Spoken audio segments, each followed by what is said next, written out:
దేవుని నామానికి మహిమ కలుగును గాక. Praise the lord. హల్లెలూయా. దేవుని స్తోత్రం. ప్రభు పేరట అందరికి వందనాలండి. Praise the lord. అందరు బాగున్నారా? Praise the lord. ప్రియమైన దేవుని బిడ్డలారా, ఈ యొక్క సమయములో శ్రేష్టమైన గృహము, క్షేమకరమైన గృహము నిమిత్తము మీ ముందుంచబోతున్నాను. పరిశుద్ధ గ్రంథంలో 2 గృహాలు కనిపిస్తున్నాయి. మొదటి గృహము అబ్రహాం, ఇక రెండవ గృహము పట్టణంలో ఉన్నటువంటి గృహము లోతు గృహము. ఇందులో ఏది క్షేమకరమైన గృహము పిల్లరా ఆలోచన చేస్తే అబ్రహాం యొక్క గుడారము చిన్నది, లోతు గుడారము చాలా పట్టణంలో ఉన్న ఇల్లు పెద్దది పిల్లరా, భవనము పిల్లరా. కానీ చిన్న గృహములో పరిశుద్ధాత్ముడు ఉంటాడా, పెద్ద గృహములో పరిశుద్ధాత్ముడు ఉంటాడా? ఈనాటి ప్రశ్న. అయితే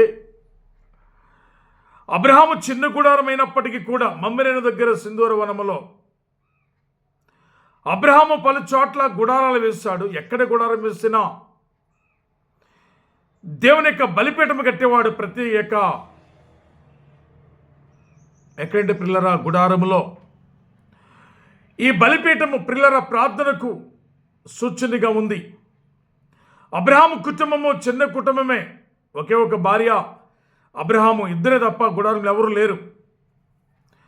అయితే దేవుడు చిన్న గృహాన్ని, చిన్న గుడారాన్ని, చిన్న కుటుంబాన్ని దేవుడు ఎన్నుకున్నాడు పిల్లరా. దేవుడు యేసు ప్రభు వారు అద్దరికి వెళుతున్నప్పుడు ఒక చిన్న ధోనిలో ఆయన ప్రయాణం కొనసాగించారు. ఆయన చిన్న గ్రామము బెత్లెహేము పిల్లరా. యూదా దేశ బెత్లెహేమా, నువ్వు యూదా ప్రధానంలో ఎంత మాత్రము అల్పమైన దాని కావు బెత్లెహేం. మనం ఆలోచన చేస్తే పిల్లరా, ఆయన చిన్న ధోనిలో వెళ్ళినట్లుగా, చిన్న గ్రామంలో పుట్టినట్లుగా మనం చూడగలుగుతున్నాం. ఆయన చిన్ని పిల్లలను ఎద్దుకు రానివుడని చిన్న పిల్లలను ప్రేమిస్తున్నట్లుగా మనం చూడగలుగుతున్నాం. ఒక వనములో, అందమైన వనములో నివాసం ఉన్నాడు, కాపురం ఉన్నాడు. అతడు ఎవరంటే అబ్రహాము. చిన్న కుటుంబమైన సమాధాన కుటుంబము, భార్యాభర్తలలో ఐక్యత గల కుటుంబము. Praise the lord. హల్లెలూయా. చిన్న కుటుంబములో దైవారాధన జరిగే కుటుంబం పిల్లలు అబ్రహాము కుటుంబము. చాలామంది ఇళ్ళు కడతారు, కానీ దేవుని బలిపీఠం ఆ ఇంటిలో ఉండదు. అనగా ప్రార్థన చేసుకోవడానికి ఒక ప్రత్యేకమైన స్థలం మాత్రం ఉండదు. దేవునికి మహిమ కలుగును గాక. అబ్రహామును పోలిస్తే అబ్రహాము గుడారంలో కూడా బలిపీఠం ఉందంటే ఎంత అద్భుతం చూడండి. భక్తుడు దావీదు మహారాజు కుటుంబంలో కూడా దేవుని మందసాన్ని ఉంచుకున్నాడు. కానీ మనం మాత్రం మన గృహాల్లో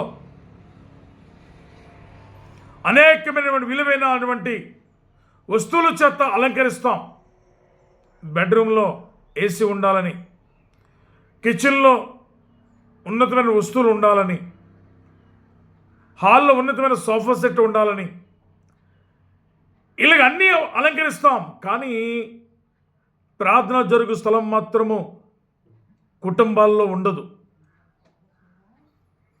ఏ కుటుంబాన్ని దేవుడు ప్రేమిస్తాడు అంటే పాపము లేని కుటుంబాన్ని దేవుడు ప్రేమిస్తాడు.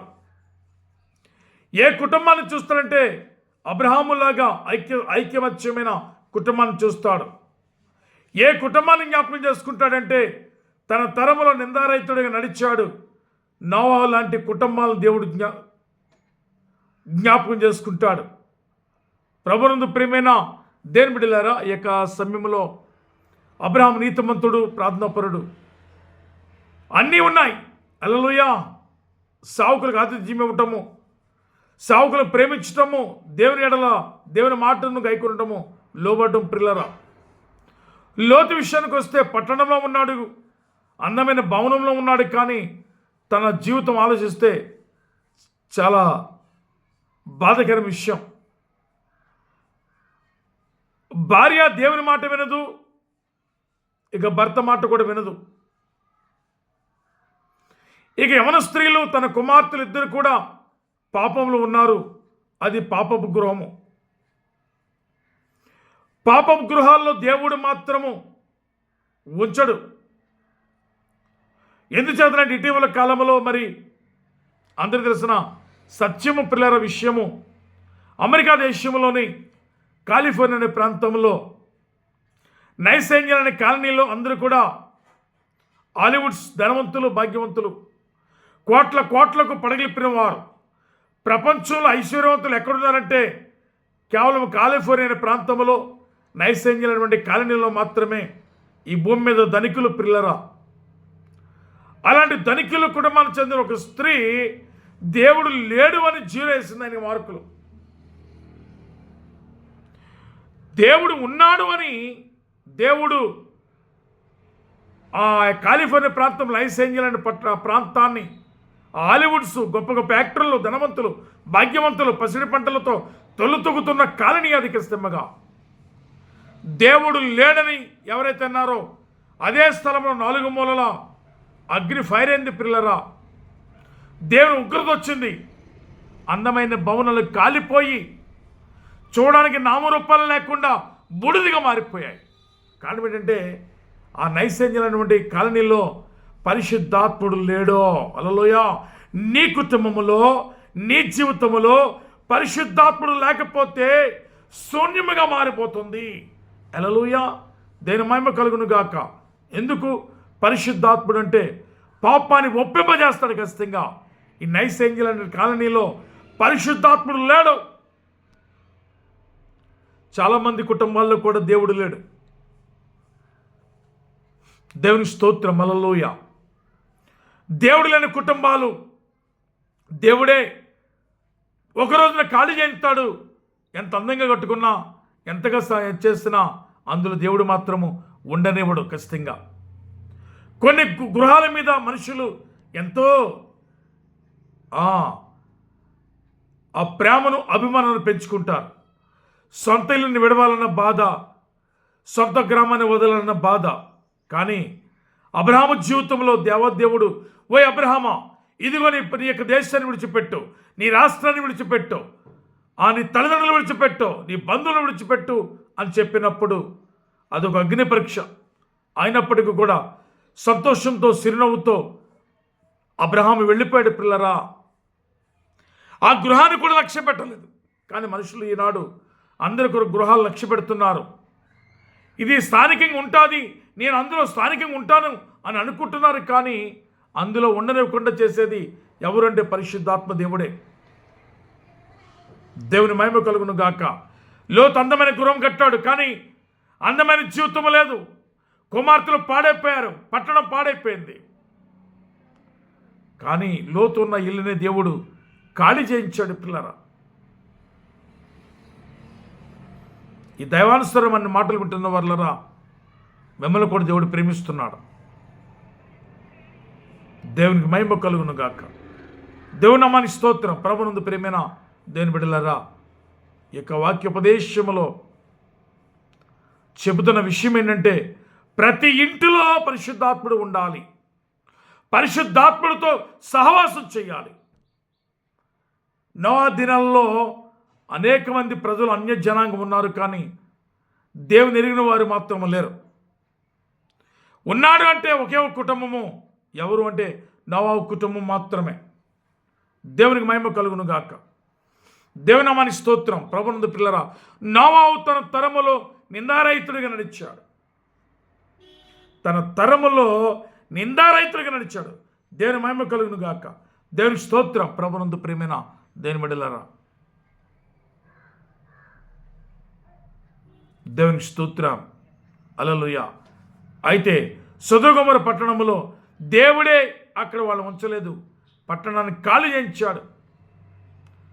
దానిని మసిగొబ్బుగా మార్చాడు, బూడిదగా మిగిలిపోయింది. దేవుని నామానికి మహిమ కలుగును గాక. దేవుని స్తోత్రం. ప్రభునందు ప్రేమైన వాళ్ళరా, అబ్రహాము కుటుంబం వర్ధిల్లింది, లోతు కుటుంబం మాత్రము వర్ధిల్లలేకపోయింది. దేవుని స్తోత్రం. అబ్రహాం కుటుంబం వర్ధిల్లడానికి బలిపీఠం కట్టాడు, ఇంటిలో ప్రార్థించాడు, ప్రార్థన ధూపం వేయగలిగాడు.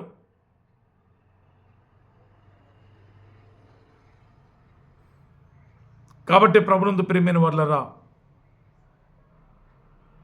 అబ్రహాము గృహమై ఉండాలి. అబ్రహాము కుటుంబం యొక్క లక్షణాలు: పాపం లేని కుటుంబం, పరిశుద్ధత గల కుటుంబం, మోసము లేని కుటుంబం. దేవుని స్తోత్రం, హల్లెలూయా. కాబట్టి ఈ యొక్క సమయంలో మీరు తెలియజేస్తున్న వర్తమానం ఏంటంటే, మన ఇల్లు క్షేమంగా ఉండాలంటే మన తలుపులు తెరవండి. హృదయమైన తలుపులు తెరవండి. పనికిరాని వస్తువులు తీసివేయండి. ఇల్లును పరిశుద్ధకరంగా ఉంచండి. దేవుడు నిన్ను, నీ గృహాన్ని కూడా వాడుకోబోతున్నాడు. యేసును నీ బిడ్డలు కూడా వాడుకోబోతున్నాడు. ప్రభునందు ప్రియమైన దేవుని బిడ్డలారా, ఇక శుభ సమయంలో పరిశుద్ధాత్మ వాక్యం ఉంటున్న వాళ్ళరా, ప్రతి ఒక్కరు కూడా ఈ సమయంలో వాక్యం వినండి, దైవ ఆశీర్వాదాలు పొందండి. పరిశుద్ధాత్మ దేవుడి కొద్ది మాటలను ఆయన వినికిడిలో దేవుడు దీవించునుగాక. ఆమేన్, ఆమేన్. ప్రభునేస్తు నామములో మీ అందరి కొందలండి. Praise the lord.